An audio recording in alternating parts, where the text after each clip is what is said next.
Hello everyone, welcome to true I S and P C S. हम लोग बात करते हैं ओ सी आई के बारे में, यानी कि ओवरसीज सिटीजन ऑफ इंडिया के बारे में। सितंबर 2000 साल में क्या हुआ, भारत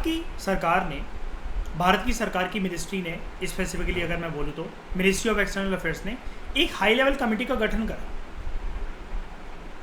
हाई लेवल कमेटी का गठन किस लिए हुआ था, कौन से पर्पज़ के लिए? इंडियन डायस्पोरा के लिए। इंडियन डायस्पोरा क्या होता है? भारतीय मूल के निवासी जो देश के बाहर रह रहे हैं और किसी न किसी प्रकार से उनकी जड़ भारत से कनेक्टेड है, उसको हम लोग इंडियन डायस्पोरा बोलते हैं। जैसे आपने देखा होगा, अंग्रेजी अखबार में कभी टर्म सुनी होगी, मोदी जब भी विदेश यात्रा पर जाते हैं या हमारे राष्ट्रपति कभी भी विदेश यात्रा पर जाते हैं तो वो इंडियन डायस्पोरा को ग्रीट करते हैं, इंडियन डायस्पोरा उनको ग्रीट करती है, मिलते हैं वो उनसे जाकर, पूछते हैं वो उनसे जाकर कि आपका यहाँ पर सब कुछ कैसा चल रहा है, क्या व्यवस्था है, क्या सिस्टम है। कोविड के टाइम पर इंडियन डायस्पोरा वापस आना चाहती थी भारत, कि मरे तो कम से कम अपने धरती पर मरे। अब इंडियन डायस्पोरा जो है ना, अभी के लिए तो यहाँ पर आपको एक बहुत छोटी सी इत्तू भर सी झलक मिल रही है, लेकिन ये अगर आप ध्यान से अगर देखोगे ना जीएस पेपर 2 के सिलेबस के अंदर, तो ये टर्म मैंशनड है पूरी डायस्पोरा। तो इसको हम डिटेल में पढ़ेंगे, उसके लिए मैं आपको एक अलग से मटेरियल दूंगा, लेकिन डायस्पोरा का इतना यहाँ तक बताना I think it is more than sufficient. हम इसके बारे में कभी और बात करेंगे। हमारा 17 to 27 पेजेस का मटेरियल रहता है डायस्पोरा के ऊपर, जो हमें जीएस पेपर 2 में उस वर्ड के लिए काम आता है। हर वर्ड के लिए जीएस पेपर में मैं तुम्हें 50 से 60 पेजों का मटेरियल दूंगा। वेरी करता है वो, कुछ 9 पेजेस के होते हैं, कुछ 27 पेजेस के होते हैं, कुछ 37, मैक्सिमम 60-70 पेजेस तक होते हैं। एक एक वर्ड के ऊपर मैं तुम्हें मटेरियल दूंगा मीन्स में, ठीक है। तो इंडियन डायस्पोरा जो थी, इसको इंडियन डायस्पोरा के ऊपर हाई लेवल कमेटी का गठन करा गया। अब हर एक कमेटी का कोई चेयरमैन तो होता है, तो इस कमेटी का चेयरमैन जो थे वो थे एल एम सिंघवी, ठीक है। इस कमेटी का मैंडेट क्या था? मैंडेट मतलब क्या टास्क दिया गया था, किस पर्पज से इसका गठन करा गया था? इस कमेटी को ये बोला गया था कि आप एक कॉम्प्रिहेंसिव स्टडी कंडक्ट करो कि जो ग्लोबल इंडियन डायस्पोरा है, यानी कि इंडिया से बाहर कोई भी कंट्री और जितनी भी कंट्री हैं जहाँ पर हिंदुस्तान की जड़ से जुड़े हुए निवासी रह रहे हैं दूसरे कंट्री में, लेकिन उनकी जड़ हिंदुस्तानी है, आप इनके ऊपर एक बारी एनालिसिस करो। अलग अलग सिचुएशन, अलग अलग कॉन्टिनेंट, अलग अलग region, global north, global south में इनकी कंडीशन क्या है, और मेजर्स हमें रिकमेंड करो कि हम इनके साथ कंस्ट्रक्टिव रिलेशनशिप कैसे बिल्ड कर सकते हैं। क्योंकि ऐसा नहीं होता कि भारतीय मूल का कोई निवासी बाहर जाकर रहने लगा तो हिंदुस्तान का पूरे के पूरी तरीके से उसके साथ संबंध खत्म हो गए। भारत हमेशा एक सॉफ्ट पावर अप्रोच में बिलीव करता है, जैसा कि मैंने आपको कंटेम्प्रेरी वर्ल्ड पॉलिटिक्स में पढ़ाया भी था।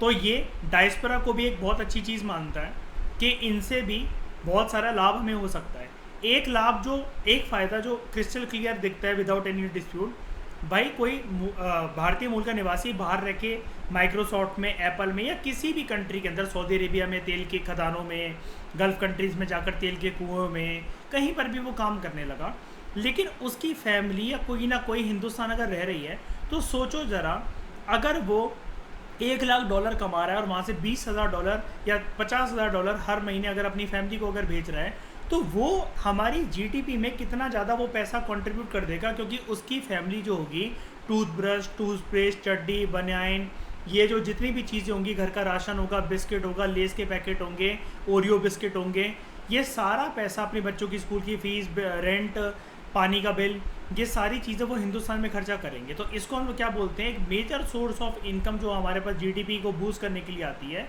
वो आती है रेमिटेंसेस की फॉर्म में। रेमिटेंसेस भिजवाएगा कौन? ऐसे ही थोड़ी ना कोई किसी के रैंडमली बैंक अकाउंट में पैसे पहुंचवा देगा, जब फैमिली रहेगी तभी तो हमें डायस्पोरा को भी, हमें उस टाइम पर रियलाइज़ हुआ साल 2000 में कि इनके साथ हमें रिश्ते मजबूत करने की ज़रूरत है, कि कल को कोई भी परिस्थिति आती है, कल कोई भारत आना भी चाहते हैं, भारत की नागरिकता इनको चाहिए, तो इनके लिए टर्म्स एंड कंडीशंस ईजी बना दो। क्योंकि ये गए क्यों होते हैं? अब आप कहोगे भारत छोड़ के गए क्यों थे? इकोनॉमिक्स में इसका एक कंसेप्ट होता है, इसको यहीं पर डिस्कस करना ज़रूरी है, इट इज़ अनिवार्य। ब्रेन क्या कहते हैं? हाँ, ब्रेन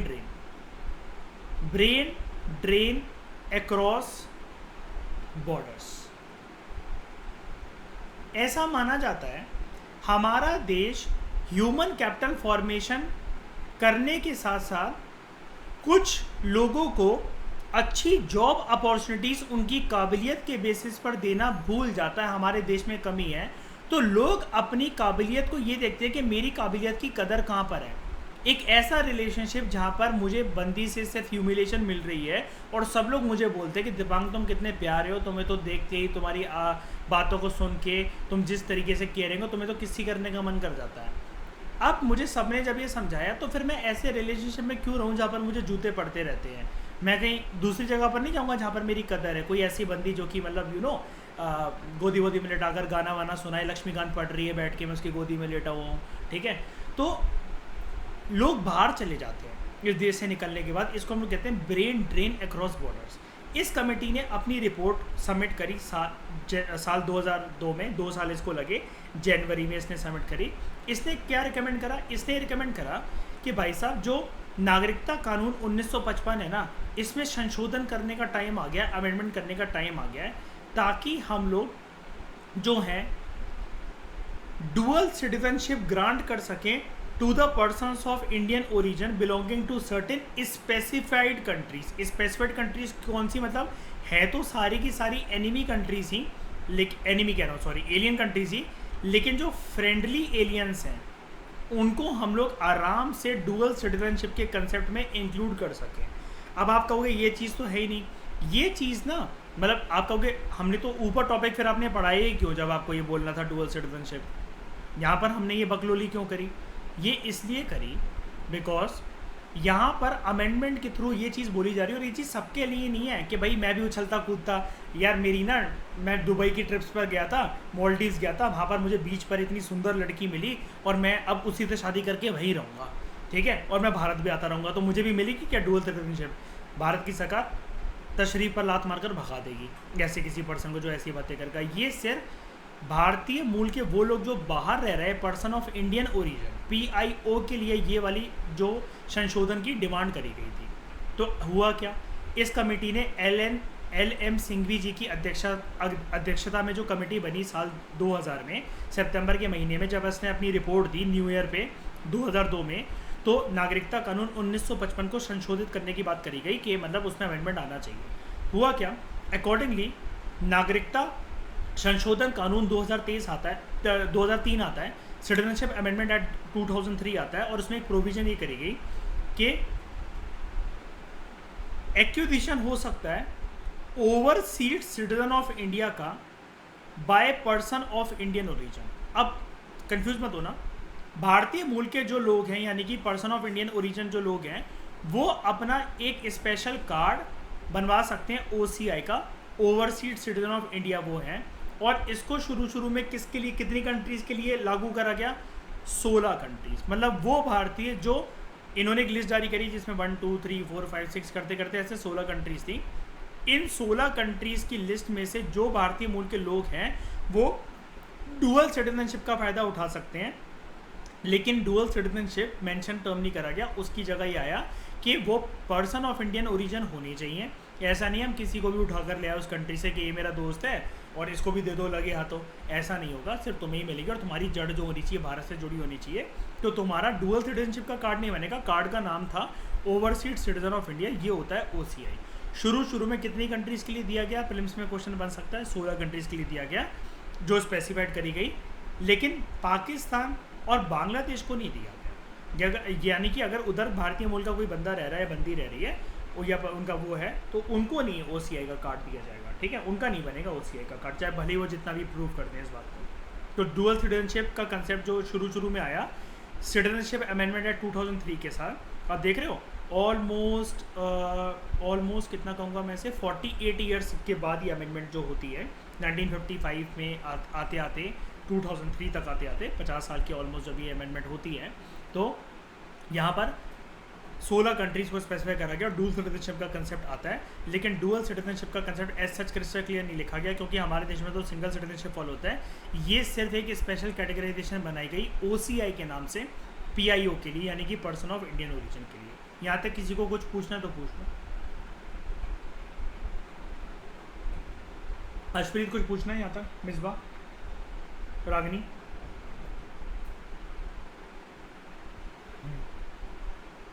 इसमें क्या करा गया?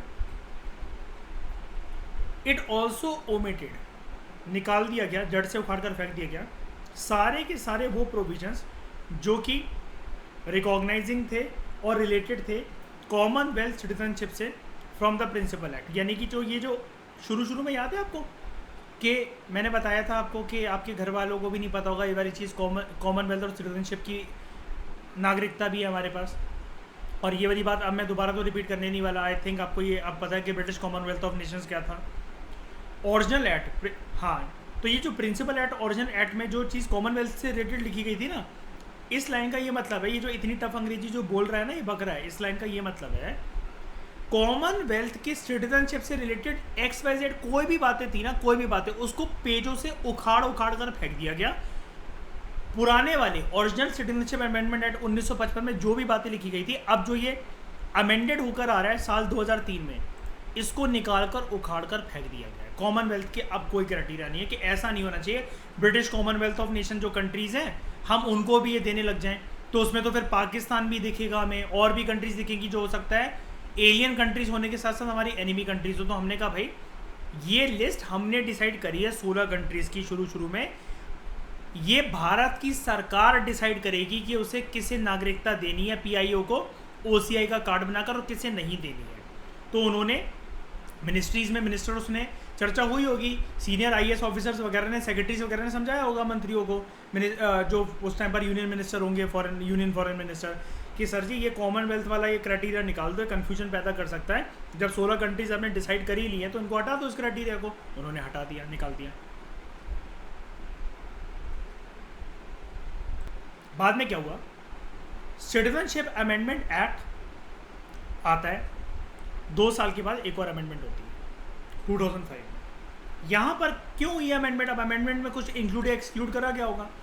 यहाँ पर OCI का जो कार्ड था पर्सन ऑफ इंडियन ओरिजिन के लिए, ये देखो एक बात बताता हूँ, ये चीज़ तो फिक्स रहेगी, ये तो दृढ़ संकल्प है कि PIO होना चाहिए भाई, कोई रैम वैम कुछ नहीं कि कल को मैं देखूँ तुम मुझे पिघला लो, क्योंकि सरकारी काम और देश के काम इमोशंस पे नहीं चलते हैं, वो कागज़ों पे और ठोस बुनियादीपन पर चलते हैं। तो ये नहीं कि भाई बाहर से कोई यार वो आ रही है, यूक्रेनियन आ रही है, कोई रशियन आ रही है, वाओ यार कितनी हॉट है यार, 36 इसको तो यार देनी ही चाहिए नागरिकता, यार इसने अगर नागरिकता नहीं ली तो मेरा इस देश में रहना बेकार है। ऐसे इमोशंस पे नहीं बहना है, सीड्यूस नहीं होना है किसी को देखकर, किसी की फिगर को देखकर। सिर्फ PIO का वो पर्सन होना चाहिए, तब मिल जाएगी। ठीक है, उससे रशियन अगर वो प्रूव कर दे कि उसकी जड़ अगर हिंदुस्तानी है, घसीट के मैं प्लेन लेकर आऊँगा। ठीक है, तो एक्सेप्ट सारी कंट्रीज़ के लिए एक्सटेंड कर दिया। क्या देख रहे हो 2005 में कितना बड़ा अमेंडमेंट एक्ट आया। It expanded the scope of grant कि OCI card person of Indian origin के जो भी पूरे विश्व में रह रहे हैं, पूरे ग्लोब पे रह रहे हैं, सबको मिल जाएगा, सबको डुअल सिटीजनशिप का क्राइटेरिया मिल जाएगा, PIO को एक्सेप्ट अभी भी पाकिस्तान और बांग्लादेश को नहीं दिया गया। तो ये क्वेश्चन आ सकता है, 2 स्टेटमेंट वाले जैसे क्वेश्चन UPSC खेलता है कि ओरिजिनल सिटीजनशिप एक्ट में तो पहली बात है ऐसा कुछ था नहीं। 2003 में जब अमेंडमेंट हुई तब भी बांग्लादेश और पाकिस्तान को एक्सक्लूड करके रखा गया, 2005 में जब हुई तब भी इनको एक्सक्लूड करके रखा गया। अब मैं एक बात बताता हूँ आपको, आप कहोगे चलो पाकिस्तान तो समझ में आता है, इसके साथ लड़ाइयाँ चलती रहती थी, और ये रिसेंट ही समय ऐसा क्या हुआ था कि हम लोग, चलो पहले पाकिस्तान की बात मैं बताता हूँ कि पाकिस्तान को क्यों नहीं दे रहे हैं। साल देखो 2003, 1999 में ही पाकिस्तान ने अपनी रिसेंटली औकात दिखाई थी कारगिल युद्ध, ठीक है, जिसमें बहुत जवान मारे गए थे। और उस टाइम पर पाकिस्तान ना बम ब्लास्ट भी बहुत करवाता था, बहुत आतंकवादी अटैक और वैष्णो देवी की बस हाईजैक वगैरह हो जाना, तो पाकिस्तान को तो वैसे भी नहीं मिल रही थी। लेकिन आप कहोगे बांग्लादेश क्यों भाई? देखो बांग्लादेश का मुद्दा ना हमारा सरकारी मुद्दा नहीं था उनसे, मतलब हमें कोई लड़ाई झगड़ा और ऐसा कुछ नहीं था कि उधर जो भी सरकार थी तो हमारे टर्म्स एंड कंडीशन के साथ अच्छे थे। बांग्लादेश के साथ हमारी तू मैं सिर्फ एक बात पे होती है कि वो डिनाई करते थे, बाकी बांग्लादेश के साथ हमारे रिश्ते टू ऑसम रहे हैं।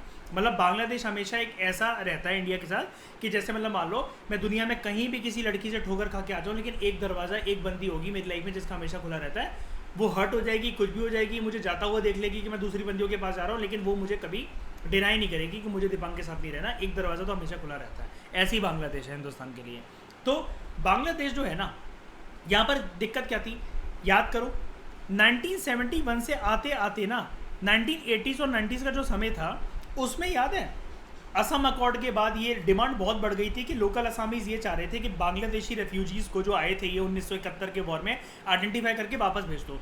तो यहाँ पर बांग्लादेश को ना देने का मकसद ये था कि ऑलरेडी रेफ्यूजीज़ ऑलरेडी इस देश में ठूसे हुए हैं, वो तो आइडेंटिफाई हो नहीं पा रहे अच्छे से, वो तो भेज नहीं पा रहे। अगर ये OCI का दरवाज़ा उनके लिए खोल दिया तो ये तो और ज़्यादा फिर आ जाएंगे कि हम लोग चलो PIO हैं, पर्सन ऑफ इंडियन ओरिजिन है, चलो ये भी ले लेते हैं। तो बांग्लादेश से ये एक पॉलिटिकल एंगल था कि असम का मामला वैसे भी इतने सालों में शांत जाकर हुआ है, वैसे भी नहीं हुआ है, 2022 तक आज भी चल रहा है। कुछ कुछ उधर पार्टीज हैं, हर चीज़ जो न्यूज़ पे नहीं आती इसका मतलब ये नहीं होता कि वो चल नहीं रही होती है। लेकिन बांग्लादेश का यहाँ पर क्या था कि पॉलिटिकल पार्टीज के ऊपर प्रेशर था, और पाकिस्तान का क्या था, वो एनिमी एलियन कंट्रीज थी, ये इसलिए नहीं दिया गया। अगर आपसे कोई पूछे ना तो मैंने आपको बैकग्राउंड बता दिया है। ये दो बातें और अच्छे से जान जाओगे जैसे ही मेरे साथ पोस्ट इंडिपेंडेंस जो है हम उसको आगे कंटिन्यू करेंगे। पार्टीशन तक आपने कर लिया है, जब हम उसको आगे करेंगे आपको और अच्छे से समझ में आ जाएगा। अच्छा, बोला क्या क्या, मैं पूरी इसका टेक्स्ट बताता हूँ। इस सिटीजनशिप अमेंडमेंट एक्ट 2005 में ये बोला गया कि पर्सन ऑफ इंडियन ओरिजिन जो पूरे ग्लोब पर, पूरे विश्व पर किसी भी देश की हो ना, उनको OCI कार्ड मिल जाएगा, डुअल सिटीजनशिप मिल जाएगी। भारतीय मूल के वो निवासी हों और वो बाहर चले गए या उनकी जड़ भारत से कनेक्टेड हो, मिल जाएगा, उन्हें कोई टेंशन नहीं है। दूसरा, सिटीजनशिप उनको मिल जाएगी भले वो किसी भी देश की, ठीक है। लेकिन एक्सेप्ट पाकिस्तान और बांग्लादेश, इनको नहीं मिलेगी। कब तक? As long as their home countries, as long as their home countries all dual citizenship under their local laws. यानी कि ऐसा ना हो, यहां पर इस लाइन का मतलब ये, ऐसा ना हो कि उनकी जो होम कंट्रीज है ना, अगर वहां पर डुअल सिटीजनशिप अलाउड है लोकल लॉज के अंदर तो लो, ऐसा मत लो। ऑब्वियसली बात है, ये सरकार ने स्पेसिफाई कर दिया, लेकिन जो पर्सन लेने आ रहा है वो भी कोई बेवकूफ़ थोड़ी ना कि ऐसी डबल सिटीजनशिप, ऐसे ही एक सिटीजनशिप हम यहाँ का भी बनवा के रख लेते हैं। भारत की सरकार ने स्पेसिफाई कर दिया, भाई साहब तब लेने आना, हमारा इन्विटेशन बिल्कुल आपके लिए ओपन है। बांग्लादेश और पाकिस्तान के लिए तो बिल्कुल नहीं है। इसके अलावा विश्व में जितनी भी कंट्रीज़ हैं, मान लो 200 कंट्रीज़ हैं, -2 पाकिस्तान बांग्लादेश के 198 कंट्रीज़, उन्होंने बोला 198 कंट्रीज जितनी भी हैं आओ हमारे पास और ले लो डुअल सिटीजनशिप। अगर आपका जिस देश में आप रह रहे हो वहाँ का कानून, वहाँ का संविधान और लोकल लॉज अगर आपको अलाउ करते हैं कि तुम कनाडा के भी नागरिक रह सकते हो, भारत के भी रह सकते हो, तुम यहाँ के भी रह सकते हो, वहाँ से भी रह सकते हो, तो कोई दिक्कत नहीं है। क्योंकि देखो भारत ने ये वाली चीज़ क्यों बोली, भारत ने बोली देखो हम तो ऐसा नहीं करते हैं, तुम ये सोच रहे हो, लोकल भारतीयों को बोला ये वाली चीज़ सरकार ने, तुम अगर ये सोच रहे हो कि तुम्हारे पास पैन कार्ड है, आधार कार्ड है या जो भी है, उस टाइम पे आधार कार्ड नहीं मिलेगी, समझने की कोशिश करो जो एक बात बता रहा हूँ बस एक, कि तुम्हारे पास भारत की नागरिकता है। अब तुम सोचो कि मैं नेपाल की भी जाकर ले आऊँ, भूटान की भी जाकर ले आऊँ और उसकी भी जाकर ले आऊँ, या कोई भी कंट्री जो आपकी फेवरेट आप एक की बनवा लो, तो आप कहोगे कि आप भी तो दूसरों को दे रहे हो। हम दे रहे हैं, जो भारतीय मूल के लोग बाहर जाकर रह रहे हैं, तुम यहीं रह रहे हो, तुम्हें नहीं मिलेगी दूसरे कंट्री की। और दूसरे कंट्री अगर तुम्हें देने के लिए मान भी गई, मान लो मालदीव्स मुझे देने के लिए, मैं हिंदुस्तान में बैठा हूँ, दिल्ली में बैठा हूँ, जनकपुरी में बैठा हूँ, मालदीव्स मान भी गई मुझे देने के लिए नागरिकता, तो भारत की सरकार मेरे सामने लक्ष्मण रेखा रख देगी, एक तरफ कुएं एक तरफ खाई, डिसाइड कर ले बेटा इंडिया रहना या मालदीव्स जाना हमेशा के लिए, नागरिकता छिन जाएगी, नागरिकता छिन जाएगी। तो it must be noted here that OCI is not actually a dual citizenship, क्योंकि इंडियन कॉन्स्टिट्यूशन तो वैसे भी डुअल सिटीजनशिप या डुअल नेशनलिटी को वैसे भी प्रोहिबिट करता है अंडर आर्टिकल 9। तो ये एक प्रकार से वो नहीं है। पता है क्यों नहीं है? अगर ये डुअल सिटीजनशिप होता है तो दोनों साइड की तरफ से होता ना, क्योंकि एक बात बताओ, वो जाकर बाहर रह रहे हैं तो उनको तुम इनवाइट कर रहे हो कि अगर उनका लोकल कानून अलाउ कर रहा है कि हाँ तुम भारत की नागरिकता ले सकते हो, अगर ऑस्ट्रेलिया की सरकार ने बोला, कनाडा की सरकार ने बोला, ब्राज़ील की सरकार ने बोला, पेरू की सरकार ने बोला, चिली की सरकार ने बोला, वेनेजुएला की सरकार ने बोला, अर्जेंटीना की सरकार ने बोला, इन सब की सरकारों ने बोला कि तुम रह सकते हो, डुअल सिटीजनशिप अलाउड है तो तुम ले लोगे। लेकिन मैं अगर चाहता हूँ कि मेरी बंदी जो है वो मालदीव्स रह रही है, या फिर वो दुबई की है, या फिर वो रशिया की है, तो मुझे क्यों नहीं अलाउ है? वो इसलिए अलाउ नहीं है, भारत की सरकार बोलेगी बेटा आर्टिकल 9 को मत भूलना, डुअल सिटीजनशिप अलाउड नहीं है। तो हम ये बोलेंगे आपने पक्षपात क्यों करा, हम बोलेंगे पक्षपात नहीं करा, भारत की सरकार बोलेगी पक्षपात नहीं करा है, कोई एक फेवरेटिज्म या कोई बायसनेस नहीं दिखाई है, प्रॉपर अमेंडमेंट एक्ट लेकर आए हैं। और फिर लोगों को पर्पस बताया गया कि देखो रेमिटेंसेस का सवाल है, उनकी जो फैमिली है वो यहीं रह रही है, और इसकी वजह से जो बड़ी सारी स्कीमें वगैरह हैं, इनका पैसा जो आता है, ये जिस भी तरीके से योगदान करते हैं, और सिर्फ बात ना पैसों की नहीं होती, बात नाम की भी होती है। जैसे आपने इंस्टाग्राम पे शॉर्ट्स देखे होंगे या यूट्यूब पे शॉर्ट्स देखे होंगे, सुंदर पिचाई की बात होती है, पेप्सी के सीईओ की बात होती है, ये सब जब इंडियंस होते तो हमें बहुत अच्छा लगता है सुन के कि इलॉन मस्क की टेस्ला कंपनी का कोई इंडियन काम कर रहा है। क्या कहते हैं, ब्रिटेन के जो मंत्रिमंडल है उसमें बड़े सारे सरदार काम कर रहे हैं जो कि भारतीय मूल के लोग हैं। तो हमें एक प्राउड फीलिंग होता है कि भारतीयों ने बाहर जाकर आइडेंटिटी बनाई है। इसलिए यही पर्पस होता है कि 2-3 दिन मोदी जी एक्स्ट्रा रुक कर आते हैं बाहर लोगों से मिलने के लिए। ये खर्चा है, लेकिन उनको ग्रीड करना भी ज़रूरी है। बहुत सारे लोग होते हैं ना, मेरे पीठ पीछे कोई दुआ मांग रहा है, मुझे नहीं पता कि मेरे लिए कोई दुआ मांग रहा है, क्या है ना कि दिबांग की 99 लव मैरिज हो जाए, 1 अरेंज मैरिज हो जाए, 100 शादियाँ हो जाए उसकी, ठीक है। तो अब मेरे लिए कोई इतनी अच्छी अच्छी अगर जैसे दुआ मांग रहा है कोई बैठ के, मुझे क्या पता, लेकिन वो अल्टीमेटली मेरी खुशियों में तो कंट्रीब्यूट कर रहा है ना वो जाकर। तो अगर ऐसा कोई पर्सन मिल गया या फिर मैं नहीं भी जानता तो किसी ना किसी वे से अगर मुझे पता है कि भाई इसकी एक दुआ में मेरा भी नाम आ जाता है तो मैं उसको ग्रीट तो करूँगा ही। ऐसे ही हमारे लिए PIO होते हैं, पर्सन ऑफ इंडियन ओरिजिन होते हैं, ठीक है। अगेन सिटीजनशिप अमेंडमेंट एक्ट 2015 में, अब ये आपकी वाली बात है, जब आप मैच्योर हो गए हो अब आप इस बात को समझ सकते हो। 2015 में हुआ, मोदी जी को जब बने हुए 1 साल प्रधानमंत्री हो गया था, सबसे पहला जो उनका कार्यकाल था उस टाइम पर ही अमेंडमेंट एक्ट आता है 2015 का। और इसमें क्या हुआ, कुछ प्रोविजंस को मॉडिफाई कर दिया गया OCI से रिलेटेड जो कि ओरिजिनल एक्ट में थी। ओरिजिनल एक्ट कौन सा, ये जो अमेंडमेंट एक्ट 2003 आया, इसी में पहली बार OCI का कंसेप्ट आया ना, तो ये ओरिजिनल एक्ट बन जाएगा प्रिंसिपल एक्ट में। इसमें जो भी कंडीशंस OCI से रिलेटेड थी उसके थोड़ा मॉडिफाई करा के यहाँ पर एक चीज़ लाई गई, ये तो मैं आपको पहले बता चुका हूँ। It had introduced a new scheme called overseas citizen of India card holder. क्या करा गया, ये ज़्यादा कुछ नहीं था, दिमाग में आपको सोचना नहीं है, बस एक्चुअली क्या था, एक ये थोड़ा सा ना लिखा पढ़ी वाला एक प्रोसीजर था, उसको थोड़ा सा मर्ज कर दिया। क्या था लिखा पढ़ी वाला, 2 कार्ड बनते थे पहले, PIO का कार्ड स्कीम थी एक OCI की कार्ड स्कीम थी। तो अब जब PIO जो होल्डर है वो जब अगर चाहेगा ही और उसका देश अलाउ कर रहा है, उसका लोकल कानून जिस देश में वो रह रहा अलाउ कर रहा है कि तुम बनवा लो भारत का OCI कार्ड, तुम्हें बनवाना है तो हमारे तो अलाउड है डुअल सिटीजनशिप।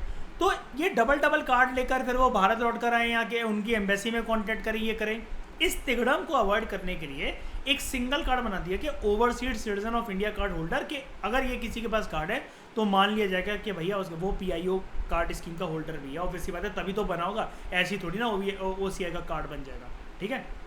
अब जो पहले बात करते थोड़े से बैकग्राउंड की कि ये 2 कार्ड स्कीम पहले थी क्या और 2015 में मर्ज कैसे करा गया। जो person of Indian origin card scheme थी ये 19 अगस्त 2002 में लॉन्च हुई थी और इसके बाद OCI कार्ड स्कीम इंट्रोड्यूस हुई थी 2 दिसंबर 2005 को। अब आप कहोगे OCI कार्ड जो स्कीम है ये इस डेट को क्यों, क्योंकि देखो OCI का पहली बार कंसेप्ट साल 2003 में आया था थ्रू सिटीजनशिप अमेंडमेंट एक्ट 2003। तो 2 साल के बाद हम इसका कार्ड एक स्कीम लेकर आए। दोनों की दोनों स्कीम्स ना पैरेलली रन करती थी, इवन दो जो OCI कार्ड स्कीम थी वो ज़्यादा पॉपुलर थी। ये ना अननेसेसरी कन्फ्यूजन क्रिएट कर रहा था कि जिनको अप्लाई करना है भारत की नागरिकता के लिए कैसे होगा, PIO के बेसिस पे होगा या फिर हमारे घर में एक के पास OCI कार्ड है, क्या उसका लग के कार्ड मेरा भी बन जाएगा। जैसे मतलब मान लो मैं हूँ या अशप्रीत है हमारे उसमें, ठीक है, अशप्रीत का भाई अभी कनाडा में रह रहा है, अब वो कनाडा में जॉब करने लगा, वहीं उसने शादी कर ली। अब अशप्रीत वहाँ जाके थोड़े टाइम के लिए कनाडा जाकर रही और इसके भाई ने इसकी जॉब लगवा दी, अब ये भी वहाँ जाकर रह रही है। तो अब इसके भाई ने OCI कार्ड बनवा लिया। तो अब अशप्रीत को ये कन्फ्यूजन है कि भाई के बिहाफ पे ही मेरा भी बन जाएगा या फिर मतलब मैं जिसकी वाइफ हूँ या जहाँ पर मैं काम कर रही हूँ मैं पहले उनसे पूछूं, या मेरा कार्ड PIO ही रहेगा, मैं PIO के बेसिस पे OCI बनवाऊँ। कुल मिलाकर 100 तरह की झंझटें जिसका कोई सवाल जवाब लोगों के पास था नहीं। तो सरकार ने सोचा क्यों लोगों की तशरीफ बजानी फालतू में, हम लोग मर्ज कर देते हैं और इसका नाम रख देते हैं overseas citizen of India card holder, OCI card holder. ये अननेसरी कन्फ्यूजन क्रिएट कर रहा था। Keeping in view some problems being faced by applicant, और उनको अच्छी फैसिलिटी देने के लिए गवर्नमेंट और इंडिया ने डिसाइड करा कि वो एक सिंगल स्कीम लेकर आएंगे after merging PIO scheme and OCI scheme, जहाँ पर दोनों की अच्छी अच्छी बातें रखी गई। And hence for achieving this objective citizenship amendment act 2015 enact करा जाता है। बस इसका पर्पस यही था। और इसका मैं बैकग्राउंड बता दूँ, अभी याद आ जाएगा। तुम लोगों को पता होगा ना 2014 में जब मोदी जी प्रधानमंत्री बने थे तो इतनी विदेश यात्रा किसी ने नहीं करी जितनी इन्होंने करी है ना। उस टाइम पर जाकर इनको ये रियलाइज़ हुआ। कैसे रियलाइज़ हुआ, ये इंडियन डायस्पोरा से मिलते थे वहाँ पर जाकर, तो इंडियन डायस्पोरा के साथ जब बैठे और उनके बड़े बड़े जो कोई डिग्नेटरीज थे उस कंट्री में, उन्होंने बताया कि सर जी देखिए मेरा नाम क्या कहते हैं यशपाल सिंह है और मैं क्वीन एलिजाबेथ के जो कंट्री है इसमें मंत्रिमंडल हूँ, मैं इनके पर्सनल सेक्रेटरी हूँ। एक प्रॉब्लम आपसे डिस्कस करनी थी कि बड़े सारे लोग हमारे यहाँ से ना आपके भारत में, हमारे भारत में अप्लाई करना चाहते हैं डुअल सिटीजनशिप को। तो मोदी जी ने बोला कर दो, मतलब कि उसमें क्या दिक्कत है। उन्होंने बोला ऐसी ऐसी दिक्कतें आती है कि कभी कभार उनको कार्ड बनवाना होता है तो एम्बेसी जो है बार बार उनको चक्कर लगाने पड़ते, तो वो बनवाना भी चाहिए, तो इस वजह से आइडिया ड्रॉप कर देते हैं। जब वो भारत आए उन्होंने मिनिस्ट्री ऑफ एक्सटर्नल अफेयर्स के साथ डिस्कस करा इस मुद्दे को। डिस्कस करने के बाद इन सब मंत्रिमंडल इनका जो पूरा था, ये निर्मला सीतारमन जी, राजनाथ सिंह जी, अमित शाह, ये सारे लोग बैठे, तब इन्होंने ये वाली चीज़ मिलकर इनेक्ट करी। और मोदी जी की तो थम्पिंग मेजोरिटी शुरू से है ही, 2014 से जब से वो आए आराम से लोकसभा राज्यसभा में बिल पास हो गया और ये बन गया। PIO स्कीम जो है it was rescinded with effect from 9 January 2015 और यहाँ पर ये नोटिफाई करा, मतलब ये सिर्फ डेट है कि कब से लागू करा गया। और जितने भी एग्जिस्टिंग PIO कार्ड होल्डर्स थे इस 9 जनवरी 2015 तक, उनको ये बोला गया कि आप OCI कार्ड होल्डर भी आराम से बन जाओगे विद इफेक्ट फ्रॉम 9 जनवरी 2015। ठीक है, ये चीज़ बोली गई।